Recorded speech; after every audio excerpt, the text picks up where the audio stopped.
मैं राम सिंह सर, श्रद्धा intermediate college कचनार राजा तालाब वाराणसी, कक्षा 10, विषय सामाजिक विज्ञान अर्थशास्त्र में पाठ 1 विकास भाग 1 में आज हम लोग देखेंगे। सबसे पहले विकास किसे कहते हैं। तो विकास किसे कहते हैं? मनुष्य की इच्छाओं और आकांक्षाओं को पूरा करने के लिए नए अवसरों को उपलब्ध कराने को विकास कहते हैं। तो विकास किसे कहते हैं? जब मनुष्य के इच्छाओं और आकांक्षाओं को पूरा करने के लिए जब नए अवसर दिए जाते हैं या उपलब्ध कराए जाते हैं तो उसी को क्या कहा जाता है? विकास कहा जाता है। अब आगे हम लोग बढ़ेंगे और देखेंगे आगे कि मानव विकास के सूचक या संकेतक कौन कौन से होते हैं, किसके द्वारा यह संकेत या उसका विकास का मापन किया जाता है मानव विकास का। तो मानव विकास के सूचक निम्न हैं। जो पहला देखेंगे क्या है? जीवन काल। पहला जो सूचक है या संकेतक है वह क्या है? जीवन काल। तो इसके अंतर्गत क्या होता है देखेंगे, जिसकी माप जन्म के समय जीवन की प्रत्याशा से की जाती है। इसका अर्थ यह हुआ कि एक बच्चा अपने जन्म से कितने वर्ष जीवित रहेगा। तो सबसे पहला है देखेंगे, जितने समय तक मनुष्य जीवित रहता है उतने समय तक वह विकास कार्यों में अपना योगदान देता है। तो इसलिए पहला इसका मानव विकास का सूचक कौन सा होता है? जीवन काल। अगला जो सूचक देखेंगे, अगला जो सूचक कौन सा होता है? अगला सूचक जो है वह शैक्षिक स्तर, जिसे प्रौढ़ साक्षर और प्राथमिक माध्यमिक एवं उससे आगे की उच्च शिक्षा के सकल नामांकन उपरांत दोनों को जोड़कर मापा जाता है। इसमें देखेंगे जिसमें प्राथमिक स्तर से लेकर प्रौढ़ साक्षरता से लेकर उच्च शिक्षा तक के सभी को देखा जाता है कि इसमें जितना विकास हुआ है तो इसके आधार पर आकलन किया जाता है, मापा जाता है कि मानव का विकास कितना हुआ। तो पहला हम लोग देखे थे कि जीवन काल के आधार पर मानव विकास नापा जाता है और इसके बाद शैक्षिक स्तर के आधार पर भी मानव विकास का पता लगाया जाता है। अगला जो देखेंगे, अगला जो आधार है वह सूचक है, वह है प्रति व्यक्ति आय। इसका उपयोग जीवन स्तर को मापने में किया जाता है। प्रति व्यक्ति आय की गणना सभी देशों के लिए डॉलर में की जाती है ताकि उसकी तुलना की जा सके। तो इस तरह से देखेंगे जो अगला मानव विकास का सूचक है वह प्रति व्यक्ति आय होता है। तो जितना माने सभी देशों के जो प्रति व्यक्ति आय होती है उसकी गणना डॉलर में की जाती है, जिससे कि आसानी से सभी देशों के प्रति व्यक्ति आय की तुलना की जा सके। तो देखेंगे जितना क्या होता है प्रति व्यक्ति आय होता है उतना ही मानव का विकास भी माना जाता है। तो इस तरह से ये सभी सूचक या संकेतक हैं जिसके आधार पर हम मानव विकास का अध्ययन करते हैं। जीवन काल, शैक्षिक स्तर, प्रति व्यक्ति आय।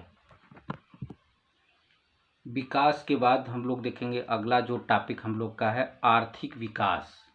आर्थिक विकास किसे कहते हैं या आर्थिक विकास से आप क्या समझते हैं? आर्थिक विकास एक प्रक्रिया है जिसके द्वारा अर्थव्यवस्था की वास्तविक राष्ट्रीय आय दीर्घकाल में बढ़ती है। माने देखिए आर्थिक विकास किसे कहते हैं? आर्थिक विकास हुआ माने देखेंगे यह जो इसकी अर्थव्यवस्था की जो वास्तविक आय होती है, राष्ट्रीय आय होती है, वह दीर्घकाल माने लंबे समय तक बढ़ती रहती है। तो उसे ही हम लोग क्या कहते हैं? आर्थिक विकास कहते हैं। जब अर्थव्यवस्था का जो वास्तविक राष्ट्रीय होता है जब दीर्घ लंबे समय तक बढ़ता है तो उसी को क्या कहता है कि उसे क्या कहा जाता है? उसे आर्थिक विकास कहा जाता है। देखेंगे आर्थिक विकास के क्या क्या लक्ष्य होते हैं। आगे हम लोग देखेंगे आर्थिक विकास के क्या क्या लक्ष्य होते हैं। तो विकास के लक्ष्य, विकास के प्रमुख लक्ष्य निम्नलिखित हैं। पहला, आय में वृद्धि। मानव का सबसे प्रमुख लक्ष्य आय में वृद्धि करना है। इसमें राष्ट्रीय आय तथा प्रति व्यक्ति आय दोनों में वृद्धि के लक्ष्य को शामिल किया जाता है। तो देखेंगे जो सबसे पहला उद्देश्य होता है विकास का वह आय में वृद्धि करना। वह चाहे प्रति व्यक्ति आय हो या राष्ट्रीय आय, दोनों में वृद्धि करने का लक्ष्य इसके अंतर्गत शामिल होता है। देखेंगे इसमें प्रति व्यक्ति माने जब व्यक्ति का आय बढ़ेगा तभी राष्ट्र का आय बढ़ेगा। तो इस आधार पर देखेंगे इसमें जो मुख्य लक्ष्य बनाया जाता है, उद्देश्य बनाया जाता है कि आय में वृद्धि करना। दूसरा क्या लक्ष्य बनाया जाता है देखेंगे, शैक्षणिक विकास। शिक्षित व्यक्ति अधिक कार्यकुशल एवं उत्पादक होता है, अतः विकास के अंतर्गत देशों में शैक्षणिक सुविधाओं का विकास महत्वपूर्ण लक्ष्य है। तो इस तरह से देखेंगे जो दूसरा विकास का लक्ष्य होता है वो शैक्षणिक विकास।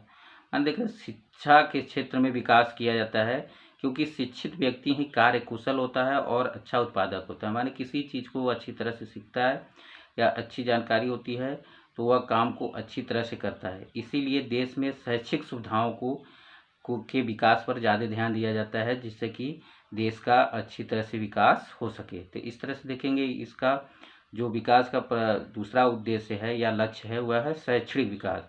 आय में वृद्धि करना, शैक्षणिक विकास करना माने शिक्षा के क्षेत्र में विकास करना।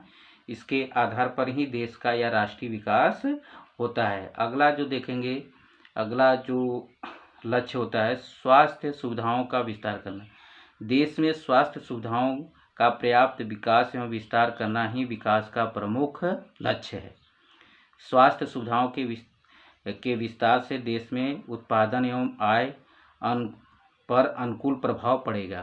तो इस तरह से देखेंगे जो अगला विकास का लक्ष्य होता है वह स्वास्थ्य सुविधाओं का विस्तार करना। मान देखेंगे जो जितने स्वास्थ्य से संबंधित सुविधाओं का विकास किया जाएगा, क्योंकि एक स्वस्थ व्यक्ति ही ज़्यादा से ज़्यादा वह काम करता है या वह कार्यकुशल होता है। जब वह उसका स्वास्थ्य ठीक रहेगा तो वह देश के विकास में भी ज़्यादा ज़्यादा उत्पादन करेगा और ज़्यादा ज़्यादा वह विकास में अपना योगदान देगा।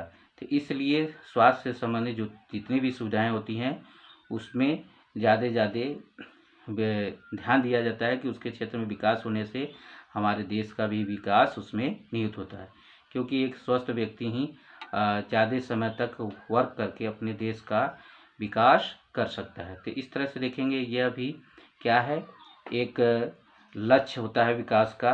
पहला देख लिया आय में वृद्धि करना, दूसरा शैक्षणिक विकास, तीसरा स्वास्थ्य सुविधाओं का विस्तार करना, चौथा देखेंगे सार्वजनिक सुविधाओं का विस्तार करना।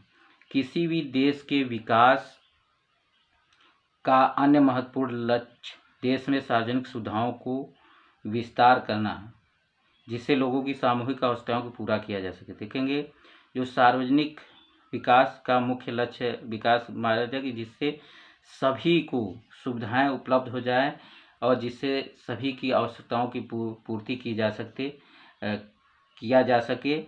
तो यह भी विकास का एक प्रमुख लक्ष्य माना जाता है कि सार्वजनिक सुविधाओं का विस्तार करना, उसके क्षेत्र में ज़्यादा ज़्यादा विस्तार या विकास करना। अगला जो देखेंगे हम लोग, जो अगला है वह लक्ष्य होता है विकास का, वह क्या है अगला जो, तो वह देखेंगे हम लोग